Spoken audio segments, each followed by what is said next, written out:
In this video, I'm going to be going over which exchanges are worth doing and completing right now in NBA 2K25 My Team after this new Bracket Busters Festival did drop. And as you guys can see in the exchange, there is a lot of exchanges that you guys can complete. So it might be a little bit overwhelming if you guys have no idea what are the best exchanges to do.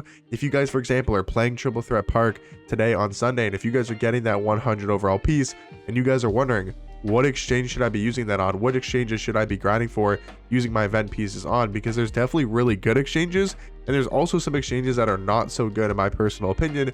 And I'll be talking about all of them, pretty much going over which ones are the best to be completing, the best to be grinding for, and then maybe I'll mention some that are kind of worth staying away from, and ones that I don't think are necessarily worth your exchanges. So starting it off with, obviously, how do you guys get the pieces? For example, you guys can upgrade your piece if you want to. For example, if you guys have 4 pink diamond pieces, you can exchange that for 1 galaxy opal. They're pretty much worth the same thing, but if you guys wanted, like let's say you have 8 pink diamond pieces and you wanted to get two galaxy opals, you guys can exchange your 4 pink diamonds for 1 opal, exchange the next 4 for another opal, and now you'll have 2. Just trying to explain quickly how that exactly works to upgrade your pieces. For example, if now you have 4 opal pieces and you want to get a dark matter piece, you guys have to exchange 3 opal pieces to then get 1, right? Super easy to do. You can also downgrade your pieces. So if you guys get that 100 overall piece today in the Triple Threat Park win streak, if you guys want to downgrade that, you can downgrade that into 2 dark matters. Then you take 1 of the dark matters, you exchange that for 3 galaxy opals, you'd have 6 galaxy opals, and then you can exchange your galaxy opals down to pink diamonds, your pink diamonds down to diamonds, and your diamonds down to amethyst. That's just the base premises of how the upgrading and downgrading your event pieces work, because I know that might be a little bit confusing if you're wondering how all that type of stuff works. So if you guys are grinding out game modes and let's say you're getting those gold event pieces, you can exchange 3 gold event pieces like I do here, have on my Nobody Spent account. I can take these 3 gold event pieces I got from playing the game, and I can now exchange that for a round of 64, which is an amethyst event piece. That's just a base kind of explanation of how you guys can do that. But now to talk about which of these exchanges are worth using your event pieces on. Let's say you have 100 overall pieces. Let's say you have dark matters, you have opals, pink diamonds. What are the best ones to be worth grinding for and actually worth completing? So talking about the 100 overalls, unless you're willing to spend $1,000, $500 to $1,000 and play this game a lot, there is just no reason to be spending 20 100 overall event cards, at least right now. This is a two week long event. Maybe they'll release tons of more 100 overall pieces, but I don't think they're going to release enough for everybody to get 20 100 overall pieces and lock in for a 100 overall card. And I'll talk about why here in a second, why you definitely shouldn't do this even if you guys have the 20 100 overall pieces, and why I don't really recommend it. Because with this 100 overall pieces, if you have 20, you can actually make 4 to 4.5 million MT with those 20 100 overall pieces. I'll talk about that here in a second later in the video.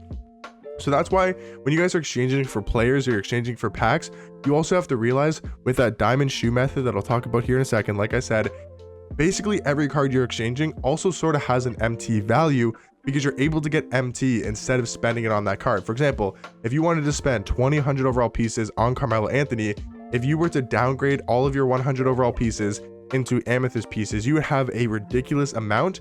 But then you guys could go over to the diamond shoe and takeover pack and then quick sell all of that you're actually able to make like 4.5 million MT for 20 100 overall event pieces. So that's why I definitely don't think it's worth it, even if you guys somehow get to this, which I don't think a lot of people will. But is Blake Griffin, Steph Curry, or Carmelo worth 4.5 mil that you can't sell back? Because if you want to go buy 100 overall, go buy a Chris Webber, go buy a Shaq, go buy an MJ, because it might cost you 4.5 mil, but you're able to resell that card back when you want to get rid of them. For example, if you lock in 4.5 mil on Carmelo Anthony or Blake Griffin or Curry, if they're out of your lineup and you don't want to use them anymore, that's 4.5 mil locked in. So that's why I don't think it's especially worth it for these 100 overall cards. Talking about this dark matter pack, definitely not worth it. 5 100 overall pieces for a dark matter that could be like a Jalen Brunson, a Steph Curry, a Jokic, a Cat, a Tatum, and it's more than likely going to be one of those bad dark matters. And again, with 5 100 overall pieces, you can make like a million MT. So again, why would you do that? There's just no reason to either, because the best dark matters you can pull basically go for a million MT. And again, you can't sell them back because they're unauctionable. If you wanted to open up a pack to get a free dark matter, just get a million MT from those pieces, from the 5 100 overall pieces, and go buy one of the dark matters you could have pulled for 1,000,000 MT, and then you can sell them back after. So there's just no point to do this. The coach is interesting though. Billy Donovan is easily the best coach in this game, and he's only 3/100 overall pieces. But again, you have to remember, that's like 750k MT. You have to look at each 100 overall piece as like 250k, because again, I'll talk about that here in a second. You guys might have seen my videos of how that works, but you're able to downgrade the 100 overall pieces basically to make MT. And for each 100 overall piece you guys have, that's about 250k. So you have to think, do you want to spend 750k MT on a coach? I don't think it's necessarily worth it, but if you guys have a lot of MT and if you guys already have a really good squad, then I think it is probably worth it, because this coach, he gives some really good boosts. He gives +5 to the speed, +5 to the 3-ball. I also believe he gives +5 to the perimeter defense. Like, he is easily the best coach in this game. So if you have a lot of MT, if you have a really good squad, it potentially could be worth it. But I think for a majority of the player base, there's other better stuff to exchange for, or just go make the 750k MT you guys can with the 3/100 overall pieces. For 97 option pack, I don't think this is worth it either. Again, that's 500,000 MT. The only opals you can really pull for over 500k are like Wemby, maybe Giannis and LeBron. I think still go for 500k MT or more, but again, it's unsellable, so there's absolutely no reason to do this with 100 overall pieces. Pretty much spending your 100 overall pieces, I just don't think is really necessarily a smart thing. Getting into the dark matters, Zach Edey, again, he's 38 dark matter pieces, which is pretty much the exact same price, exact same cost as the 100 overall cards. I know Zach Edey's one of the best cards in this game, but again, is he worth that 4 million MT? I don't personally think so. He's really good, but he's not worth 4 mil. I don't think it's necessarily worth it. I think the only dark matter that potentially is worth it is this Jerry Stackhouse, because he's only 5 dark matters, which I believe is like somewhere in like the 300 to 400k range, which is not that bad. It's really not that bad. Maybe he's like 400 to 500k, because he's basically 2.5 100 overall pieces if you were to downgrade. So I don't know if it's necessarily worth it for that much MT, but I think he's pretty good. He's a really good shooting guard, one of the best shooting guards in this game. But again, is Kemba Walker worth 250k? Actually, no, he'd be worth 125k. Is he worth 125k? I don't personally think so. I think if you wanted one of the dark matters, I think Jerry Stackhouse is probably the best to choose from. But again, I don't think it's necessarily worth it. I would stay away from the duos, Jordan Worthy. They're just not a good duo. But now that we get to the Galaxy Opals, this is where I think it becomes sort of worth it potentially to spend your pieces on Juan Dixon or Joakim Noah. I'll say right now, Joakim Noah, a must-have. He is so good at power forward, and I'll talk about Corey Brewer here in a second, because you guys need this dynamic duo. If you're going to exchange anything, I think Joakim Noah is probably one of the best cards you guys can get. That's worth it, and he's very good. Juan Dixon, he's a little bit more expensive. He's 15 Galaxy Opal pieces, but he's a very good offensive point guard. He's one of the best point guards in this game. So I think Joakim Noah and Juan Dixon are definitely a lot more worth it compared to everything else we've talked about. I don't know if really Jamal Mashburn's worth 10 Opal pieces. Miles Bridges and Jarrett Culver are definitely not worth 15 and 20. Stay away from these two cards, unless you obviously really like them or really want them. But I think Juan Dixon and Joakim Noah are definitely two that I would 100% recommend, and I think are worth completing. The dynamic duos, again, I just don't think are worth it. 200 overall pieces for 2 mid-dark matters. To me, it's just not worth it. The 2 Opal pieces, again, I don't think it's worth it for a 97 plus pack. You could pull a bad Galaxy Opal, a Jerry West, a Kyrie, an Alonzo Mourning, right, a Chris Webber. There's so many small point guards in this game. Jalen Brunson that you can pull. It's just not worth it. Now, Cameron Reddish for 8 pink diamond pieces, it's not a bad option to do, just because Cameron Reddish is a very good shooting guard. Dante DiVincenzo, he's another pretty good option as well.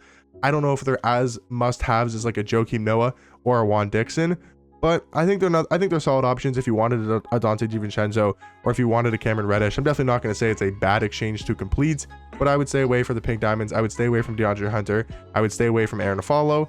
If you wanted Nick Collison, he's only 1 pink diamond piece. That's very easy to get and not that expensive, so he's not a bad card if you're looking for like a budget power forward. So I think him, Dante DiVincenzo, and Cameron Reddish are pretty worth it for their price and how much event pieces they cost. Now, I'll pretty much skip because I don't think the Jalen Brunson Josh Hart duo is worth it. I don't think the pink diamond or the diamond pack's worth it. The 10 box is interesting, 5 pink diamond pieces, and you are able to get a 10 box. I think this one could be worth it if you kind of want to gamble and you kind of want to risk, your event pieces. 5 pink diamonds isn't that hard to come by, and you do get a 10 pack box, but it is gambling.